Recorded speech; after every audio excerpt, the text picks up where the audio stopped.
As Dr. Stefan said, let's begin with the end in mind. No, not that kind of end. I meant that in a positive direction. Let's start over. There's only one cure for depression, and we all know what it is.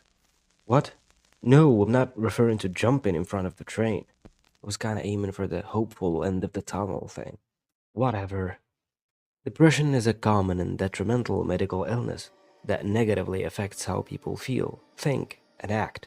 Decreases their ability, as in normal day-to-day activities get progressively more and more challenging. A persistent feeling of sadness and loss of interest causing a serious mood disorder. In smaller words, it is what makes people jealous when their phones die instead of them.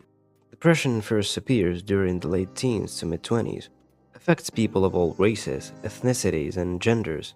Women are diagnosed with depression more often than men, only that men are at a greater risk of depression, symptoms being undiagnosed or undertreated, due to the reluctance in seeking help to recognize or talk about their feelings or emotional problems. It is a leading cause of disability around the world and contributes greatly to the global burden of disease. The effects of depression can be long-lasting or recurrent and can dramatically stand in a person's way to live a rewarding life. There may be a subtle distinction between grief and depression. The former is natural and unique to each individual, but both may involve intense sadness and withdrawal from usual activities. In grief, self-esteem is usually maintained. In major depression, feelings of worthlessness and self-loathing are more likely to emerge. Let me elaborate further on that. In case of a death of a loved one, in grief, thoughts of death or fantasizing about joining the dead may surface. However, in a major depression, thoughts are focused on ending one's life due to feeling worthless or undeserving of living, or being unable to cope with the pain of depression. God, people, it's not bungee jumping if you get splattered at the end. Major depression symptoms: tenacious, sad, anxious, and empty mood, feelings of despair or pessimism, feelings of irritability, frustration, and restlessness, crossing the road with the hope of getting run over, loss of interest or pleasure in hobbies and activities. We all know what depressed people be like. The whole world is booing me and many terrible things are going through my head. Sadly, none of it is a bullet, and I'm always thinking about suicide. If you have nothing to lose, I say you can be a loser. If you think your life's a joke, you might as well learn how to laugh at it.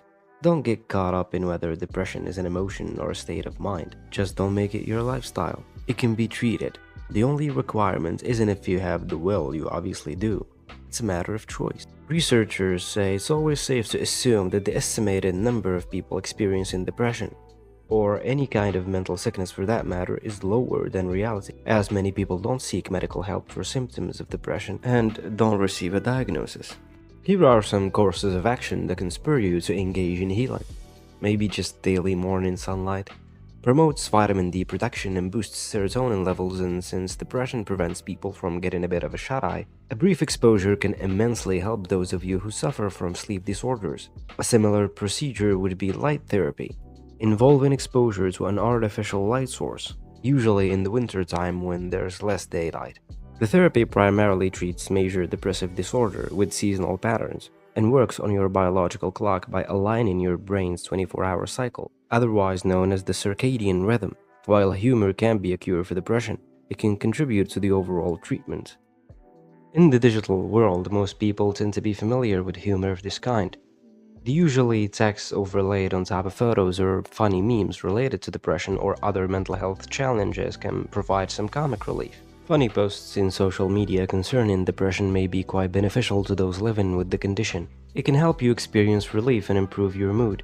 We are all familiar with the phrase laughter is the best medicine, and as I've mentioned in a previous episode the significance of laughing, I'm not gonna do it again. Last word is, the more we laugh, the less stressful we feel. Here's some other things that may hold magnitude. Try and get some physical activity. Try to maintain a regular sleep routine. Eat regular healthy meals. Break up large tasks into small ones. Try to connect with people. Delay making important decisions until you feel better. Avoid alcohol, nicotine, or drugs. There has been an exchange of opinions on whether depression is real, or it's all happening in your head. Yeah, it is in your head, happening, genetically and biologically. And environmental and psychological factors play a role as well. Depression can make people feel high levels of emotional pain and loss of hope. In 2021, The suicide rates were higher among adults, ages 25 to 34 years, and on average, there are 132 suicides per day. It's sad. Suicide is not a joke. Please get help. You can pay someone to strangle you. Or if you see someone doing it, pay very close attention and take notes. They can only display it once. Depression is a normal stage in the aging process. It can be triggered by stressful life events. A young adult facing the overwhelming challenges of the future, like marriage, partnership, careers, relocation, financial responsibilities, independence, you can lose the knack for enjoying life. However, there is a day and night for a purpose. It's as if the universe was created for us to live in the moment, so don't live that far ahead.